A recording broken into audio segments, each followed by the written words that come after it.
અમરાઈવાડીમાં પડોશમાં રહેતા વૃદ્ધે એકલતાનો લાભ લઈને સગીરા સાથે હડપલા કરતા સગીરા ગભરાઈને પડોશીના ઘરે જતી રહી હતી। ત્યારબાદ પાડોશીએ સગીરાના માતા પિતાને ફોન કરીને સમગ્ર મામલાની જાણ કરી હતી। આરોપી વૃદ્ધાનો ભાંડો ફૂટી જતા વૃદ્ધ ઇન્દિરા બ્રિજ પાસે નર્મદા કેનાલમાં આત્મહત્યા કરવા દોડી ગયો અને ત્યાંથી પોતાની પત્નીને વિડીયો કોલ કરીને જાણ કરી હતી। સગીરાના માતા પિતાએ વૃદ્ધ સામે અમરાઈવાડી પોલીસ સ્ટેશનમાં ફરિયાદ નોંધાવતા પોલીસે પોક્સો એક્ટ હેઠળ ગુનો નોંધીને વૃદ્ધ આરોપીની ધરપકડ કરી છે।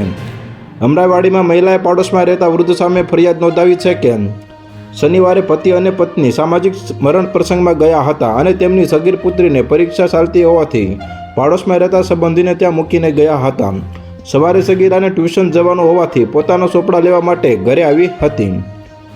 તો હાલ અત્યાર માટે આટલું જ મિત્રો, ફરી મળીએ નવી અપડેટ સાથે। તે પહેલાં વિડીયોને લાઇક કરી ગુજરાત ટોપ ન્યૂઝ ચેનલને સબસ્ક્રાઇબ કરી દો અને પાસે આવેલું બેલ આઇકન પણ દબાવી દો, જેથી તમને નવી ખબરો મળતી રહે।